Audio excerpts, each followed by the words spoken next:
আপু,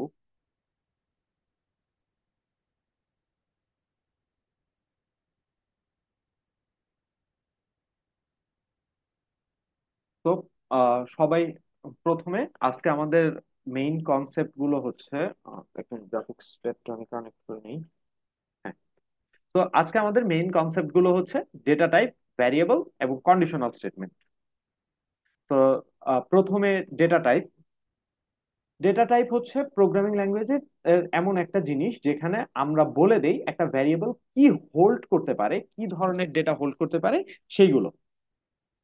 data type হচ্ছে তিন ধরনের, একটা হলো প্রিমিটিভ, এরপরে ডিরাইভড এবং ইউজার ডিফাইন্ড।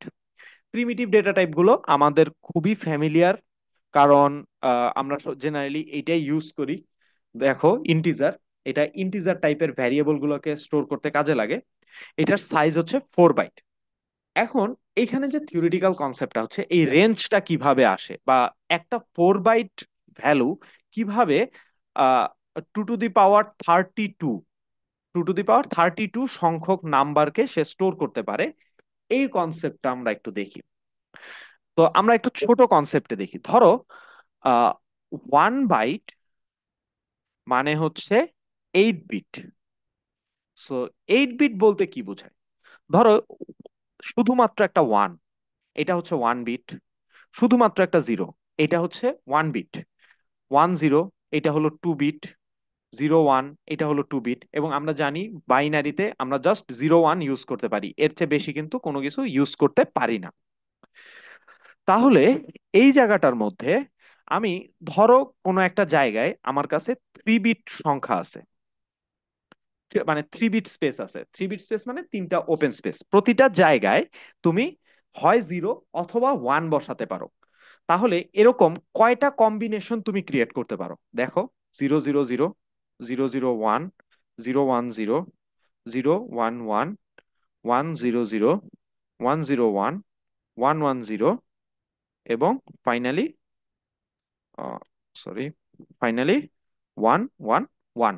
টোটাল এখানে 1 2 3 4 5 6 7 8, টোটাল 8 কম্বিনেশন তুমি এখানে ক্রিয়েট করতে পারো। এইটার ভ্যালু হচ্ছে ইন্টিজারে জিরো, এটার ভ্যালু ইন্টিজারে ওয়ান, এটার ভ্যালু ইন্টিজারে টু, এরকম করে যেতে যেতে যেতে যেতে এটার ভ্যালু হচ্ছে ইন্টিজারে 7। তোমরা already binary binary two integer conversion শিখে আসছো। সো এই জিনিসগুলো তোমরা হয়তোবা জানো। তো এখানে দেখো, আমার এখানে 3 বিট সংখ্যার জন্য আমি 8টা ইউনিক ইন্টিজার ডিফাইন করতে পারি। 8 মানে কত? 2 টু দি পাওয়ার 3। সিমিলারলি তুমি যদি চেক করো, আমি যদি 4 বিটের সংখ্যা নিতাম, তাহলে আমি টোটাল 16 ইউনিক নাম্বার আইডেন্টিফাই করতে পারতাম। That means 2 to the power 4। So তুমি একটা প্যাটার্ন হয়তো বা দেখতে পাচ্ছ অলরেডি, যে যতগুলো বিট আছে ততগুলো টু দি পাওয়ার হচ্ছে। আর এই যে টু, এই টু কোথা থেকে আসলো? এই টু হচ্ছে আমার টোটাল সিম্বল কয়টা? টোটাল সিম্বল হচ্ছে দুইটা, হয় জিরো অথবা ওয়ান। ঠিক আছে। সো এইখানে এইখানে আমি 2 টু দি পাওয়ার, এই জন্য এখানে টু হলো, সো 2 টু দি পাওয়ার 3।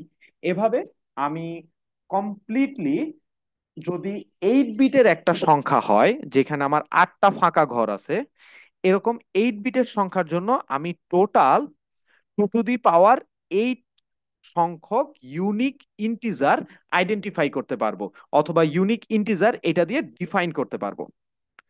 কিভাবে আহ, এটা বুঝা গেছে এই ম্যাথমেটিক্যাল কনসেপ্টটা? এনিওয়ান? মানে জি বুঝতে স্যার। হ্যাঁ, ওকে। সো তাহলে আমরা যদি 8 বিটের জায়গায় আমরা কি বলেছিলাম, যে ইন্টিজার হচ্ছে 32 বিট। কিভাবে 32 বিট? 1 বাইট সমান 8 বিট আমি বলেছি, আর এটা 4 বাইট। সো টোটাল এরকম 32 বিট।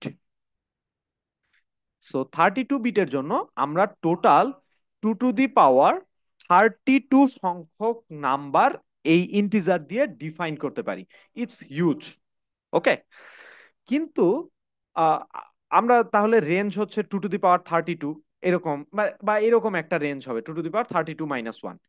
এই 2^32 - 1 এর রিজনটা হচ্ছে আমরা কিন্তু জিরো বেসড ইন্ডেক্সিং করতেছি। রেগুলার লাইফে আমরা কিন্তু গোনা শুরু করি 1 থেকে, কিন্তু এই জায়গায় আমরা জিরো থেকে যেহেতু ইন্ডেক্সিং শুরু করছি, সেজন্য আমার 2^32 - 1 একটা সংখ্যা কম হয়। ওকে, কিন্তু তুমি যদি এখানে রেঞ্জটা দেখো, রেঞ্জটা দেওয়া আছে 2^31 থেকে -2^31 থেকে +2^31। এইটা কেন? এইটার রিজনটা হচ্ছে ইন্টিজার সংখ্যা তো শুধুমাত্র পজিটিভ নাম্বার ডিফাইন করে না, নেগেটিভ নাম্বারও ডিফাইন করে। সো যেহেতু আমার এটাকে নেগেটিভ নাম্বারও ডিফাইন করতে হয়, তাহলে এই পুরা নাম্বারের যে রেঞ্জটা আছে, জিরো থেকে 2^32 - 1, এটা কিন্তু 8 বিট না।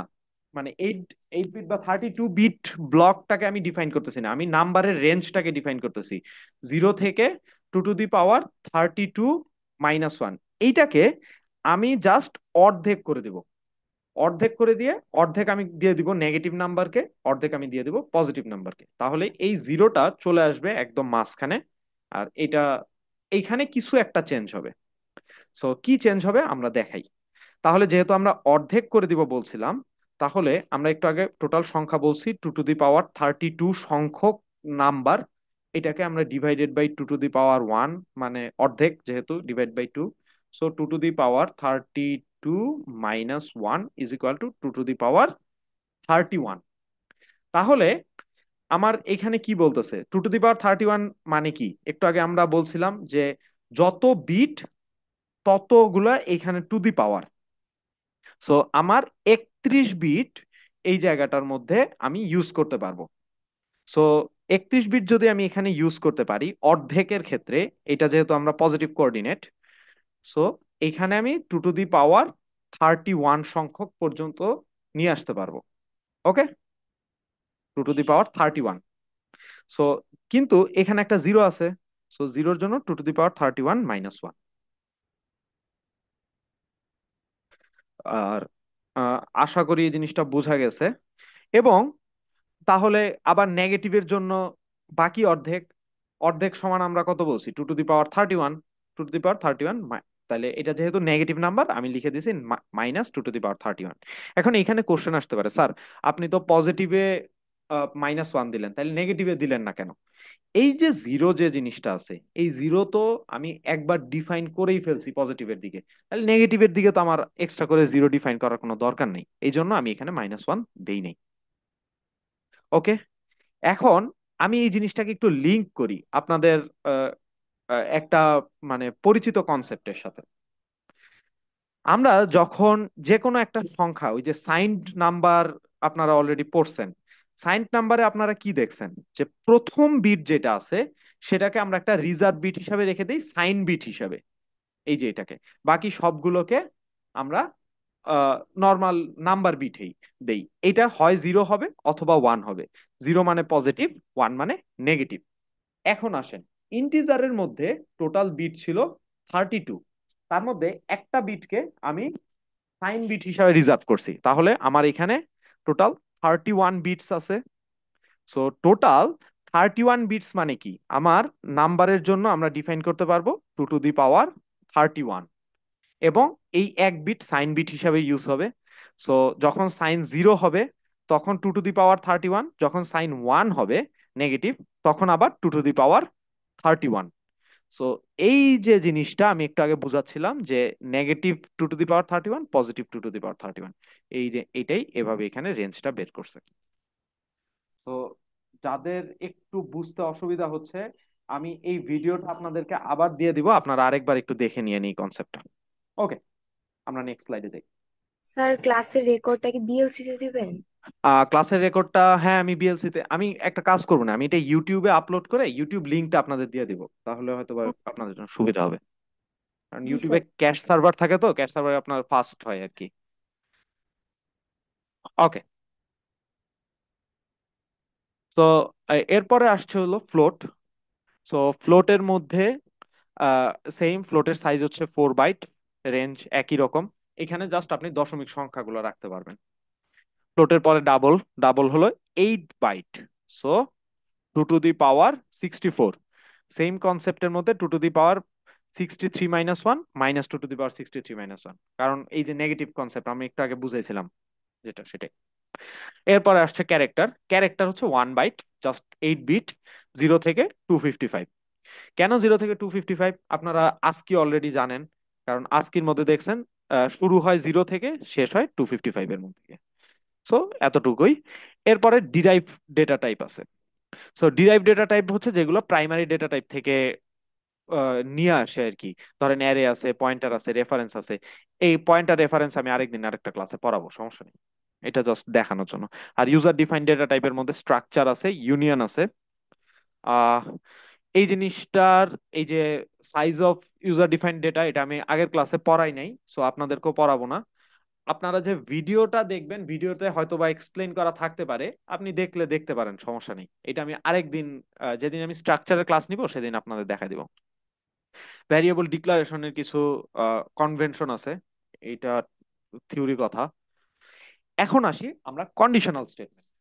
তো কন্ডিশনাল স্টেটমেন্টের মধ্যে আমরা ডিসিশন মেকিং প্রবলেম যেগুলো আছে, আমি এই ওয়েতে যাব নাকি ওই ওয়েতে যাব, এই জায়গাগুলোতে আমরা কন্ডিশনাল স্টেটমেন্ট ইউজ করি। সো কন্ডিশনাল স্টেটমেন্ট কি কি আছে? If else, if else, else if ladder, আর সুইচ কেস। সো প্রথমে হলো ইফ স্টেটমেন্ট। ইফ স্টেটমেন্টের মধ্যে এখানে আছে, দেখেন, প্রথমে আমরা এখানে ভিতরে একটা কন্ডিশন দিব। যদি কন্ডিশনটা ট্রু হয়, তাহলে এই ইফ স্টেটমেন্টের ব্লকের ভিতরে ঢুকবে, না হলে এটা বাইরে হয়ে যাবে। সো এতটুকুই। আর ইফ এলস স্টেটমেন্ট, এখানে দেখেন, আমি একটা এক্সাম্পলে দেখাই। একটা ইফ আছে, ইফের ঠিক পরে এলস আছে। যদি ইফটা ট্রু হয়, তাহলে এই স্টেটমেন্টটা ইফ ব্লকের মধ্যে ঢুকবে। ইফ ব্লক আমি একটু লিখে দেখাই জিনিসটা কিভাবে লিখছি। নাম্বার %2 = 0 কিনা, তাহলে এইখানে একটা ইফ ব্লক। ইফ ব্লক, এখানে একটা প্রিন্ট এফ কিছু একটা। যদি এটা কোনো কারণে ফলস হয়, তাহলে আমরা এখানে এলস, এল সে এলস এর মধ্যে কিছু একটা লিখবে। এই এলস ব্লকে এই জিনিসটা চলে যাবে। ওকে। সো এইটা হলো ইফ এলস স্টেটমেন্টের কন্ডিশন। এলস ইফ ল্যাডার কি জিনিস? এলস ইফ ল্যাডার মানে হচ্ছে, মানে নামটা একটু উইয়ার্ড টাইপের, বাট জিনিসটা হচ্ছে ইফ, তারপরে এলস ইফ, ইফ এখানে একটা কন্ডিশন, যে কোনো একটা কন্ডিশন >0, এলস ইফ, আবার আপনি এখানে একটা কন্ডিশন দিলেন, কোন একটা কন্ডিশন, এটার একটা ব্লক। আর আমরা তো আগেরটার মধ্যে এলস এর মধ্যে কোনো কন্ডিশন দিতে পারতেছিলাম না, এখানে আপনি এলস এর মধ্যে কন্ডিশন দিতে পারেন, সেটা হচ্ছে এলস ইফ ইউজ করে। এবং ফাইনালি একটা এলস। সো এই আইডিয়াগুলোর মধ্যে আপনি যদি এলস ইউজ না করেন, এই যে এই জায়গায় এলস না দেন, কোনো সমস্যা নেই। যদি আপনি এখানে এলসিফও না দেন, কোনো সমস্যা নেই। এলসিফ এলস একটাও যদি না দেন, তাও কোনো সমস্যা নেই। বাট ইফ আপনাকে দিতেই হবে। ইফ না দিয়ে আপনি এলসিফ দিতে পারবেন না, প্রথম জিনিস ইফ থাকতে হবে। ওকে। এবার আমাদের আজকের ফাইনাল কনসেপ্ট, সেটা হচ্ছে সুইচ কেস। সুইচ কেসের মানে, এটা আমার দরকার কখন জানেন? ধরেন কোন একটা ভ্যালু, মানে ওই যে মেনু ক্রিয়েট করে না, এই ধরনের কনসেপ্ট গুলোর মধ্যে আমার এই সুইচ কেসটা দরকার হয়। সো এক্সাম্পল দেখাই। এই যে চয়েস আছে, এই চয়েসের ভ্যালুটা কি হবে, এই জিনিসটা আমরা এইখানে এই কেস দিয়ে ডিফাইন করি। মানে চয়েসের কেস দিয়ে চেক করি বেসিকলি। আমরা যদি এই সুইচ কেসের ইকুইভ্যালেন্ট ইফ এলস কেসটা একটু লিখি, তাহলে দেখেন, সুইচ কেসটা আমি একটু পরে বুঝাচ্ছি। ধরেন if choice is equal two 1, ওই যে প্রিন্ট এফ অপশন 1, আমি শর্টে লিখতেছি আর কি। Else if choice is equal two 2, print F option 2। ঠিক আছে। আর শেষে এলস প্রিন্ট এফ ইনভ্যালিড। ওকে। সো এই যে কাজটা এখানে আমি ইফ এলস স্টেটমেন্ট দিয়ে করেছি, এই সেম কাজটা এই জায়গাটার মধ্যে সুইচ কেস দিয়ে করা হয়েছে। দ্যাট মিনস এই চয়েসের ভ্যালু ওয়ান কিনা সে এখানে চেক করে, এই চয়েসের ভ্যালু টু কিনা সে এটা এখানে চেক হয়, আর ফাইনালি একটা ডিফল্ট কেস। যদি আপনি ডিফল্ট না দেন কোনো সমস্যা নেই। ওকে, এখন এই জায়গায় একটা মিসকনসেপশন ক্রিয়েট হয় যে কেস ওয়ান দিয়েছি তার মানে কি এটা ফার্স্ট কেস কিনা। এইরকম না, কিন্তু এটা কিন্তু চয়েসের ভ্যালুটা এখানে চেক করে। ধরে নেন আপনি চেক করতে চান চয়েসের ভ্যালু 100 কিনা। এটা আমি কোডে একটু দেখাবো না। সো চয়েসের ভ্যালু 100 কিনা, তাহলে কিন্তু আপনার কেস 100 দিতে হবে, কেস 1 2 না, 200 দিতে হবে। 100 200 এরকম করে আপনি যদি চেক করতে চান তাহলে এইভাবে দিতে হবে। চয় এই সুইচ কেসের ক্ষেত্রে একটা জিনিস মাথায় রাখবেন যে এই জায়গায় একটা ব্রেক স্টেটমেন্ট আছে। সো এই যে ব্রেক স্টেটমেন্টটা, এইটার নেসেসিটিটা কি? এই ব্রেক স্টেটমেন্টের নেসেসিটিটা হচ্ছে সুইচ কেসে এই কেসটা ট্রু হওয়া মানে এই এই কেসের পরে সবগুলা ট্রু হয়ে যাবে। সো আপনি আপনার চয়েস কোনো কারণে ওয়ান হয়েছে, ঠিক আছে, তাহলে এইটাও প্রিন্ট হবে, তারপরে তো এইটাও প্রিন্ট হয়ে যাবে। কিন্তু আপনি তো অপশন টু সিলেক্টই করেন নাই, তাহলে এটা প্রিন্ট হইলে তো জিনিসটা মানে সাস্টেনেবল হইলো না। সেই জন্য আপনি এইখানে প্রতিটা কেসের পরে একটা করে ব্রেক দিয়ে দিতে হয়।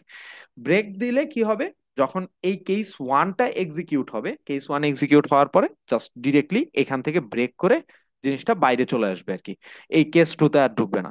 সো সুইচ কেসে এই জিনিসটা আমরা প্রায় সময়ই ভুল করি, যে প্রতিটা কেসের পরে একটা করে অবশ্যই ব্রেক স্টেটমেন্ট রাখতে হবে। ওকে, তো আমরা সুইচ কেসটা একটু এক্সাম্পল দিয়ে দেখাই। আজকে একটা ক্লাস অ্যাসেসমেন্ট ছিল আপনাদের, কিন্তু আমি আসলে অন্য সেকশনে ক্লাস অ্যাসেসমেন্টটা দেখিয়ে শেষ করতে পারিনি। তো আহ, এই ক্লাস অ্যাসেসমেন্টটা আমরা নেক্সট ক্লাসে দিব না। ওকে, আমরা কোডে একটু যাই।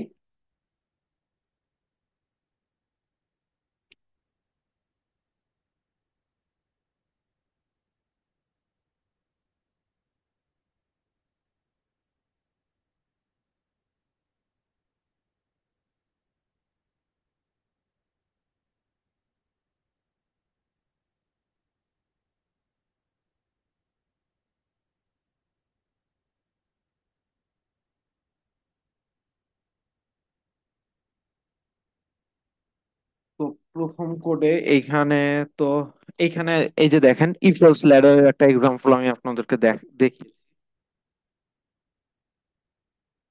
দেখেন, আহ এইখানে স্কোর আছে 45। ওকে, তাহলে প্রথমে স্কোর এইখানে ইফ এলস ল্যাডারে প্রথমে এখানে চেক হবে যে স্কোরটা 90-র চেয়ে বড় কিনা। যদি হয় তাহলে গ্রেড এ, এটা না হলে, এটা যদি ট্রু হয়ে যেত তাহলে কিন্তু এটার পরের কোনোটাতেই আর ঢুকবে না। ধরেন আমি এখানে 90 দিলাম। একটা জিনিস চিন্তা করেন, যদি 90 হয়, স্কোর গ্রেটার দেন 45 এটাও তো ট্রু, স্কোর গ্রেটার দেন 30 এটাও তো ট্রু, তাই না? তাহলে সবগুলো এক্সিকিউট হওয়ার কথা, কিন্তু সবগুলা কিন্তু এক্সিকিউট হবে না। জাস্ট এই ইফের যদি একবার ট্রু হয়ে যায় তাহলে এর এলস ইফের মধ্যে আর ঢুকবেই না। আমরা এটা রান করে দেখাই আপনাদেরকে। দেখেন জাস্ট গ্রেড এ আসছে। ওকে, সো এলসিফ ল্যাডার এইভাবে কাজ করে। সো এখানে প্রথমে এই কন্ডিশন চেক করলো, এই কন্ডিশনটা, এই কন্ডিশনটা যদি ফলস হয় তখনই শুধুমাত্র এইখানে সে ঢুকবে। ধরেন এখানে যদি আমি ধরেন 12 দেই, তাহলে সে এইখানে চেক করবে, এইখানে চেক করবে, এরপরে এইখানে চেক করবে। সো এটা আপনার এই এলস কেসে এসে ট্রু হবে। ওকে, এটা হচ্ছে এলসিফ ল্যাডারের আইডিয়া। আহ এবার আসি একটা হলো সুইচ কেসের আইডিয়াতে। এই যে দেখেন, এখানে ইন্টিজার এ আছে, সে এর ভ্যালুটা এখানে আমি স্ক্যান করছি। স্ক্যান করে আমি চেক করতেছি যে এর ভ্যালুটা 100 কিনা, এর ভ্যালুটা 200 কিনা, এর ভ্যালুটা 300 কিনা। যদি এটা হয় তাহলে ধরেন আমি এখানে 100, এইটার মধ্যে 200, আর এটার মধ্যে 300 এরকম দিচ্ছি। আর যদি আহ আপনার কোনো কারণে এইটা, এই তিনটার একটাও না হয়, তাহলে আমি কিন্তু এরর ইনপুট দিচ্ছি। যেমন আমি এখানে একটা এক্সাম্পল দিয়ে দেখাই। ধরেন আপনি 100 দিলেন, এই যে আপনার 100 আউটপুট আসছে, এটা সুইচ কেস থেকে আউটপুট আসছে। ধরেন আপনার, আপনি এখন ইনপুট দিচ্ছেন ওয়ান, এটা কিন্তু এরর ইনপুট হিসাবে আসবে, কারণ ওয়ান এটার সাথে এর ভ্যালু 100 না, 200 না, 300 না। সো এটা ডিফল্ট হিসাবে এখানে আসবে।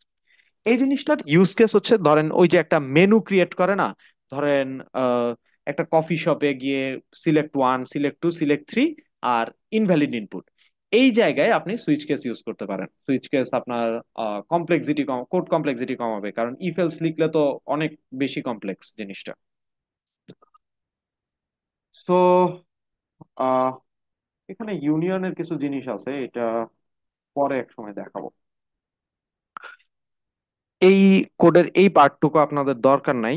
এটা হলো, আচ্ছা আপনাদের একটা জিনিস বলে দিই, কোথাও আমার কোড দেওয়ার সময় যদি কোথাও দেখো যে এরকম একটা ভয়েড স্টার্ট আছে, অথবা এই যে স্টার মেইন ফাংশনের শুরুতে এই যে এরকম স্টার্টটা কমেন্ট করা আছে, এটাকে আনকমেন্ট করা আছে, এটাকে কমেন্ট করে দিবা। কারণ এটা আমি ইউজ করি সাবলাইম টেক্সটে একটা টেক্সট থেকে ইনপুট আউটপুট করার জন্য, ইনপুট আউটপুট নেওয়ার জন্য। তোমরা যদি কোড ব্লকসে রান করো তখন এই জিনিসটা কিন্তু একটু ঝামেলা করবে। সো এই স্টার্টটাকে কমেন্ট করে দিবা, এই জিনিসটা তোমাদের জন্য লাগবে না। মানে আমি জিনিসটা শিখাবো, এটা ফাইল হ্যান্ডেলিং, পরে একটা জিনিস শিখাবো, বাট এখন তোমরা এটা না জানলেও চলবে।